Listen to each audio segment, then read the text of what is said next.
Directing your first short film teaches you a lot, normally by punishing every assumption that you made before you got there. You think the hard part's going to be the camera or the lenses, or making it look cinematic. But then you get there and the location has an air conditioner you can't turn off, the schedule is fake, the actors are asking you a bunch of questions about the characters, and the shot list that made sense at home suddenly looks like hieroglyphics. So this is not a video about how to make the perfect film project, but it is 10 things that I wish I understood before I made my first short film. Hopefully we'll put you on the path so you can learn how to avoid these mistakes and how to think more like a director rather than someone who's just coming up with cool shots, and how you can actually avoid most of these problems before you get to set. Lesson number 1 is coverage is not the same thing as directing.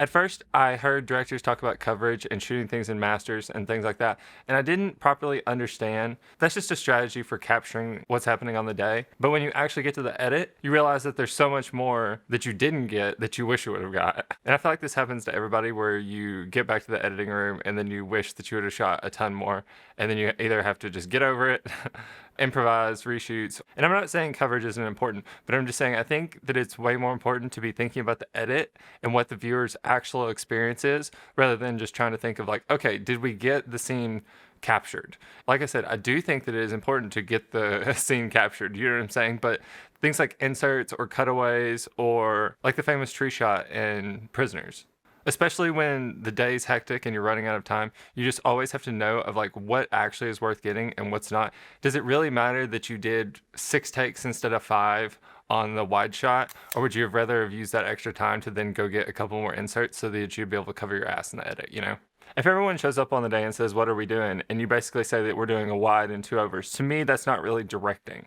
Not that you can't be having those conversations with the cinematographer, but you need to be conveying like what the purpose of the scene is and things like that, and actually giving everyone direction instead of more technical like specifications. And I feel like I'm hedging everything, but once again, some actors even like to know how many shots we're going to be shooting in a day. I'm not saying that you don't convey that information, but I'm saying I thought directing was saying like, okay, how are we going to shoot this? And there's a step that comes before that is, what are we trying to say? What is the point of this? Why are we all showing up today to tell this story? You know what I'm saying? Like, or what part of the story are we showing up to tell today? So it's a lot more directing than just like figuring out what the shots are going to be, even though that's a valuable part. Lesson number 2 is that one bad location can sink the entire film. And basically what I alluded to at the beginning, if you show up on a location and there's, for instance, sound that you can't control. One time we showed up to a shooting location and they had a bike race behind it. And so what we thought was going to be a nice, calm nature park just had bikes constantly going through it, and then cars, which were following the bikes and everything. And so that's just one of those things where you just have to reschedule. And so a big portion of this can be solved by just doing a really good location scout and tech scout, where you go there with your cinematographer and you just make sure that everything is okay. Make sure that you can, for instance, if you're in a restaurant, turn off the fridges for, a couple hours or something like that. A lot of places won't want to do that, but that's the conversations you want to be having 2 weeks before and not the morning of, where you just go, okay, we can't turn off the fridges. The boom's gone for the day. Hope the labs turn out okay. You know what I'm saying? Like, that's not a good way to start the day, and that can sink the entire thing, especially if you're on a short film where you may only have a couple scenes. Related to this, lesson number 3 is sound is not a department that you can ignore. Obviously, not everyone has unlimited resources at the beginning, or very many resources at all, depending on your circumstance.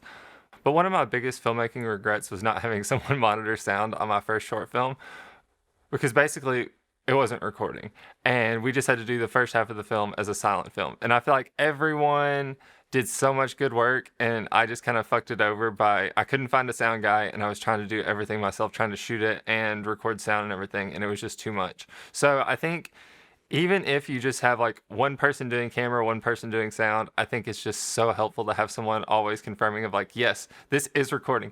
And lesson learned, get backup audio. So a lot of times I have a Zoom F6, and so I'll record internally on there, and then I'll also run a 3.5 millimeter cable to the camera directly if it's the sound person can be within 10 feet or so. That way we at least just have scratch audio on the camera. It doesn't have to be perfect, but especially just on scenes that you cannot go back and re-record, and it would be really hard to get the audio again. So anything with dialogue, anything like that, once again, you can ADR it, but I just don't think you want to get in the habit of having actors come in and have to give additional performances or stuff like that. I'm really trying to get everything on the day, so pay attention to the audio. Have someone there monitoring it at all times. Even if you have to just have it in one ear and then make sure that it's recording and then take it out if you don't like listening the entire time, or listen the entire time. Once again, I'm not saying go out and buy a Zoom F8 and a Sennheiser 416. You could buy the cheapest lav and plug it up to your phone, but monitoring the audio and making sure that it's recording, that's all that matters. If you record it on your phone immediately after the take, go back and listen to the audio and make sure that it's there. You know what I'm saying? Make sure that it's not getting deleted, make sure it's backed up. Like, I just cannot stress enough. Audio, audio, audio. In the filmmaking space, audio is not sexy, but it is the most important. Lesson number 4 is the edit starts on set. And this kind of goes to what I said on lesson number 1, where you do build the edit based off what coverage you choose, what inserts, all these things like that. Like a huge part of the edit takes place on set. And if you've never edited before, I recommend that you just get a camera and start shooting some stuff and then just try to edit a little bit, even if it's free software, all that stuff. Because you need to be able to understand how the images relate to each other. Like how putting one image next to another image, that cut creates a third thing. There is the thing in between the two things that the cut is trying to tell you. I didn't explain that well. There's people that explain it way better.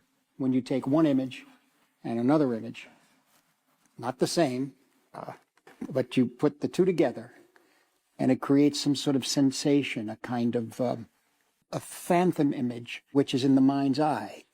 Emotion, psychology, political. You make your point through that cut, in a sense. Being able to understand that tool of the cut, I think, is the most important thing. And if you don't understand that, you're going to be on set and just trying to capture everything and like being almost like you're panning for gold or something, where you're just trying to scoop up as much as possible, hoping you get some gold out.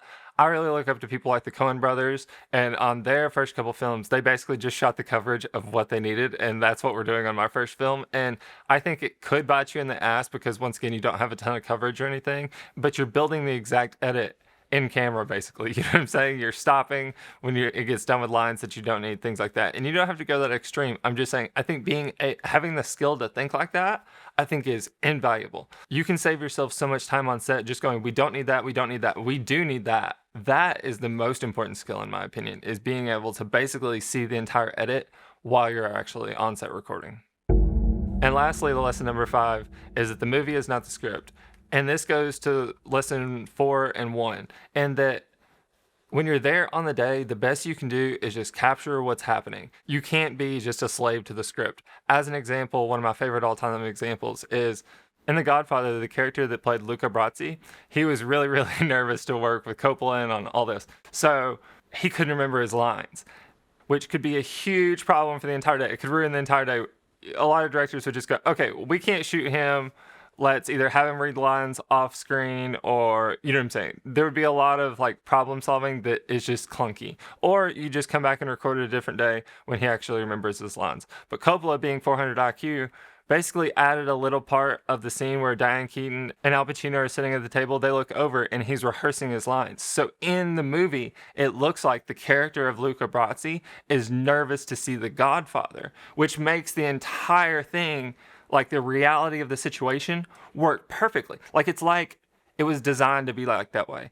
To me, that is the beauty of filmmaking, is the movie is not the script. It's not like we're just plugging into AI, I want this to happen. Like, you have to be aware and mindful on the day of like what's happening and be able to curate that reality into something that makes sense on the screen and makes sense as a story. And to me, that is the whole ballgame. Is just that we're not creating a script. We're telling a story. We're not bringing a script to life. We're not capturing stuff for the edit. We're telling a story at each stage. And the first stage of pre-production, you want to tell the best stories possible. You want the best script. You want the best plan. And then on set, you have to almost like wake up in a whole new world and be like, okay, what is actually happening? What is the reality of the situation? And how can that work to what we're trying to create and what we've built in pre-production? And then in editing, it happens all again. It's basically a rite of passage that everyone's first short film is not good, or in the least is very hard. And you know what I'm saying? Is much harder than you thought. I think if you're able to just assume that most things will probably go wrong, so you have to triple check them before you get there, or do as much work as possible in pre-production to then make sure that things don't go wrong, or that you have a backup. I think things like that are all things that are just like a rite of passage that you have to learn and like bumping your head.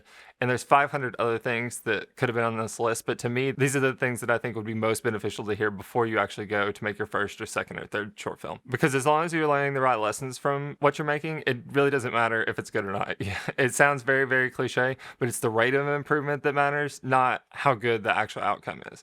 You want to be creating a process where you get better and better and better each film, not something where you just go, okay, that sucked because the location was bad, XYZ. We just need more people that are more talented and it'll all turn out okay. That's not actually learning a lesson. That's just blaming the external world. And I think if you're able to basically have extreme ownership and be able to say, okay, I couldn't single-handedly control all the things on set, but what could I do to be ultra proactive to try to make sure that these things don't go wrong in the next time and the next time and the next time.